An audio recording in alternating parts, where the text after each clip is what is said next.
Welcome to smart guidance channel. मैं doctor Sharayu Wankhede आपका फिर से स्वागत करती हूँ।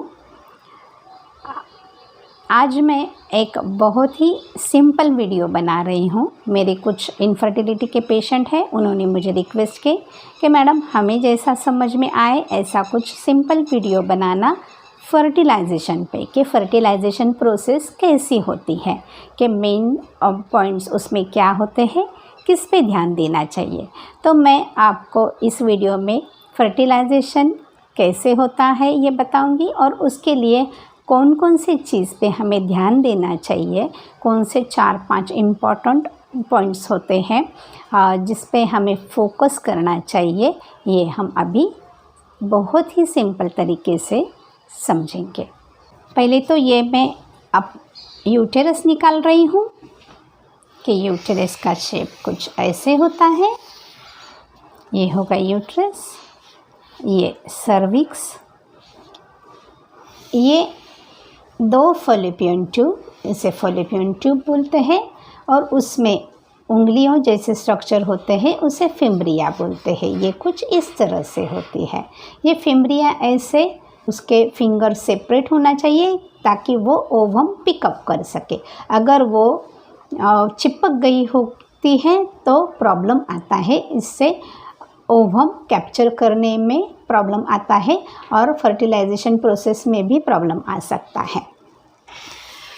तो ये दूसरी फॉलोपियन ट्यूब, फिम्ब्रिया, तो ये हो गई राइट की ट्यूब, ये हो गई लेफ़्ट की ट्यूब, ये 2 ओवरी,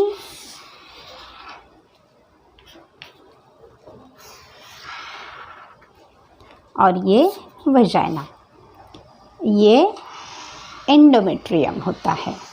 इसका जो थिकनेस है वो हमें पूरा थिकनेस 7 मिलीमीटर का होना चाहिए। ये मैं यहाँ पे मार्क कर रही हूँ, 7 मिलीमीटर का, नहीं तो मोर देन 7 मिलीमीटर का होना चाहिए फर्टिलाइजेशन के लिए। ये पूरा थिकनेस यहाँ से जाता है स्पर्म। तो ये हो गया स्पर्म का हेड, ये नेक और ये टेल। अगर टेल में मोटिलिटी है, मोटिलिटी 60 या 65 से ऊपर % में मोटिलिटी है, तो ये स्पर्म ऊपर अच्छी तरह से प्रोग्रेस कर सकते हैं। स्पर्म में एबनॉर्मलिटीज़ भी हो सकती हैं। तो कुछ 2 हेड वाले स्पर्म होते हैं, ये काम के नहीं होते। कुछ स्पर्म लंबे नेक वाले होते हैं, ये भी काम के नहीं होते। कुछ स्पर्म पे हेड अच्छा, नेक अच्छा, लेकिन टेल ऐसे 2 तरफ के बाइफरकेटेड होते हैं, ये भी काम के नहीं होते हैं। तो ये एबनॉर्मल स्पर्म में जाता है। स्पर्म का नॉर्मल काउंट होता है 100 to 150 मिलियन पर ml, लेकिन अभी ऐसे सुपर सीमेन कम दिखाई पड़ते हैं। तो 60 to 70 मिलियन अगर हो तो नेचुरल कंसेप्शन जल्दी हो जाता है। उससे अगर कम हो तो कभी कभी टाइम लगता है, और IUI ट्रीटमेंट के लिए कम से कम 20 मिलियन का होना, 20 मिलियन पर ml होना ज़रूरी होता है। IUI क्या है ये अभी मैं आगे आपको बताऊंगी।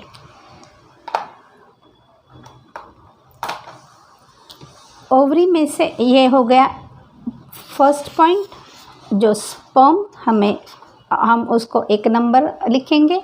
इस ओवरी में से ये यहाँ पे एंट्रल फॉलिकल होते हैं, जो छोटे छोटे फॉलिकल हमें 3rd डे पे दिखते हैं मेंसेस के। सोनोग्राफी किया तो जैसे मैंने पिछले वीडियो में आपको बताया कि ओवरी में एंट्रल फॉलिकल्स होते हैं, वही जाके फॉलिकल बनते हैं। तो 3rd डे से मेडिसिन देने के बाद 9वें दिन से हम फॉलिकुलर मॉनिटरिंग करते हैं। तो 9वें या 8वें दिन से हमें फॉलिकुलर ग्रोथ दिखाई देनी पड़ती है। वो पहले 8 मिलीमीटर, फिर 10 मिलीमीटर, फिर 12 मिलीमीटर, ऐसे जाके हमें फॉलिकल 20 मिलीमीटर पे ये 18 या 20 मिलीमीटर का होने के बाद फॉलिकल मैच्योर हो गया है, ऐसे हम समझते हैं। हालांकि 14 मिलीमीटर अगर है तो 14 मिलीमीटर में भी हम मैच्योर ओवम कभी कभी हमें मिलता है। तो ये ओवम नहीं है, इसे हम फॉलिकल बोलेंगे। तो फॉलिकल में ओवम होता है यानी स्त्री बीज यानी अंडा। ये 2 प्रकार के होते हैं, एक तो मेटाफेस 1 या मेटाफेस 2। ये टेक्निकल चीज़ें हैं लेकिन आपको ये पता होनी चाहिए, क्योंकि मेटाफेस 1 होगा तो ये कुछ काम का नहीं है, मेटाफेस 2 अगर है तो ही काम का है। तो यहाँ पे मैं एक ख़ास चीज़ बता देना चाहती हूँ कि हम लोग डॉक्टर लोग तो मेडिसिन देते ही हैं कि ये अच्छा पैदा हो, ये स्त्री बीज अच्छा पैदा हो, लेकिन अगर पेशेंट कपालभाति करते हैं, कपालभाति ये एक तरह की एब्डोमिनल एक्सरसाइज है, आप गूगल में भी देख सकते हैं। तो ये कपालभाति अगर खाली पेट सुबह में बहुत अगर फैटनेस है तो आधा घंटा, लेकिन अगर नॉर्मल पेशेंट है तो 20 मिनट या 15 मिनट का कपालभाति भी यूज़फुल होता है। तो मेंसेस आने के बाद अगर 8 दिन तक या 7 दिन तक भी कपालभाति पूरे ध्यान से किया तो हमें ये मेटाफेस 2 ये अंडा मिलने के लिए बहुत ही कपालभाति यूज़फुल रहता है। तो मेटाफेस 2 अंडा मिलने के चांसेस ज़्यादा होते हैं। ये मैं मेरे हर पेशेंट को बताती हूँ और मुझे बहुत अच्छे रिज़ल्ट आए हैं। तो आप प्लीज़ इस बात पे ध्यान रखिएगा कि फीमेल पार्टनर को उसका इनफर्टिलिटी ट्रीटमेंट पे डेडिकेशन करने के लिए कपालभाति करना बहुत ज़रूरी है। तो इसके लिए आराम से पेशेंट का काउंसलिंग करना, उसको ये उसका इम्पोर्टेंस बता देना, तो पेशेंट ये करती है। तो ये हो गया मेटाफेस 2 वाला oocyte ओवम, ये पैदा होता है। अगर हमें 18 to 20 मिलीमीटर का फॉलिकल मिला, नहीं तो 14 मिलीमीटर के बाद वाले में भी पैदा हो सकता है। उसके बाद हम लोग ट्रिगर देते हैं HCG का या फोलिट्रोफिन अल्फ़ा का ओवुलेशन के लिए, नहीं तो ये अपने आप भी फट जाता है। तो जब ये ओवुलेट होता है तो ये फिंगर्स अपने आप यहाँ पे आते हैं, क्योंकि उन्हें मैसेज जाता है और ये अंडा ट्रैवल करके यहाँ तक जाता है। ये इस्थमस पार्ट है ट्यूब का, ये कॉर्नुअल एंड, इस्थमस पार्ट और ये फिम्ब्रिया, तो इस्थमस पे जाता है।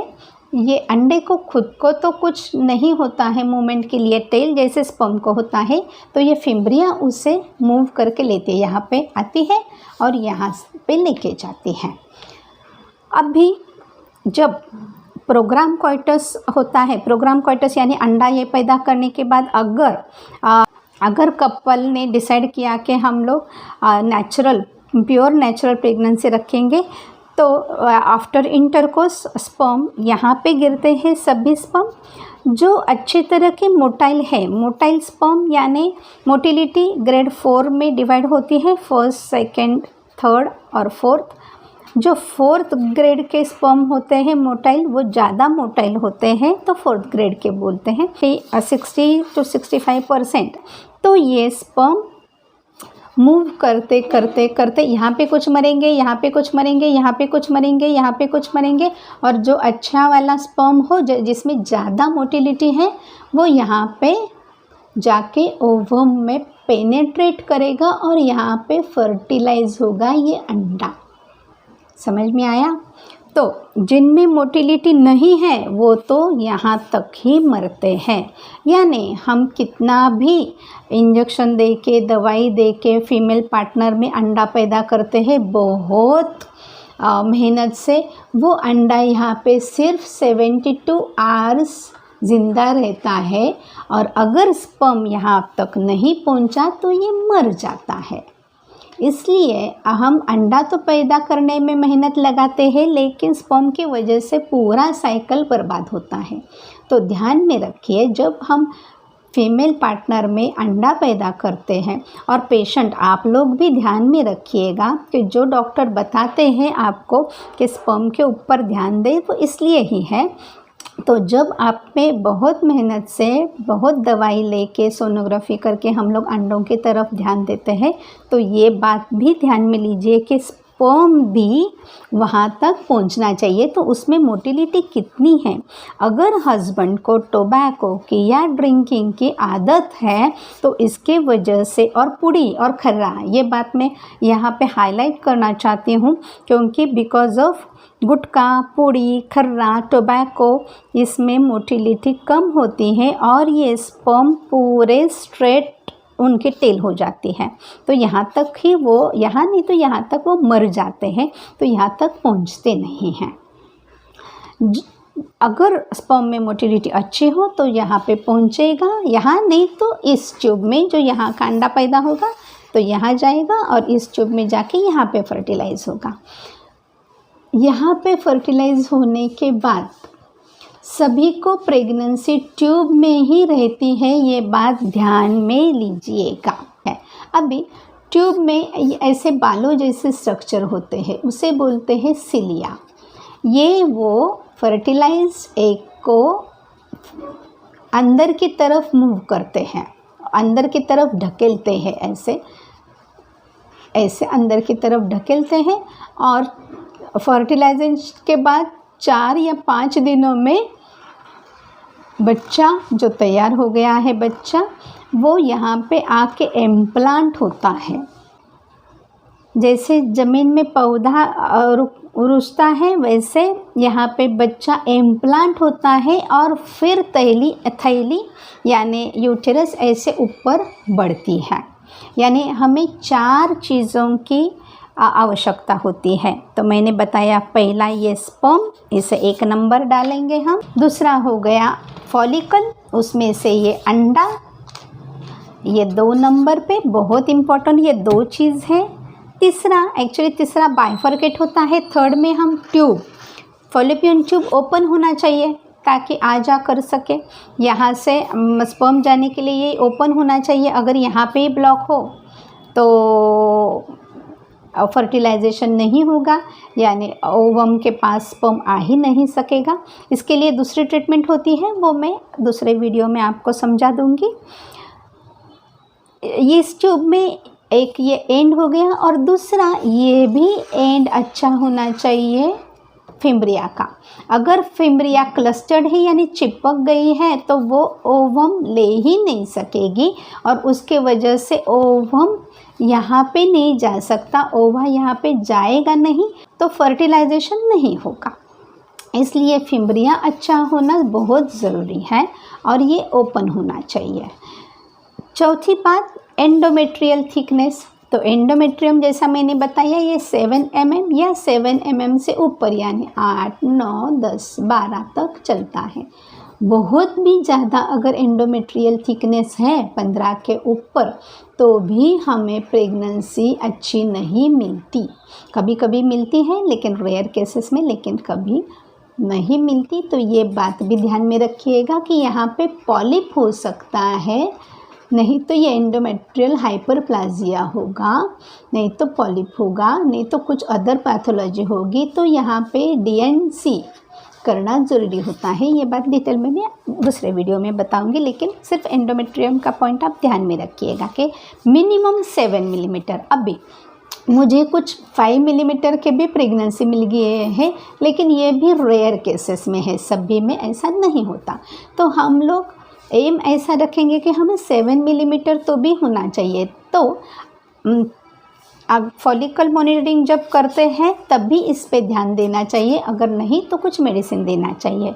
क्या मेडिसिन कैसे देना चाहिए ये मैं दूसरे वीडियो में बताऊंगी, अभी हम सिर्फ फर्टिलाइजेशन प्रोसेस देख रहे हैं।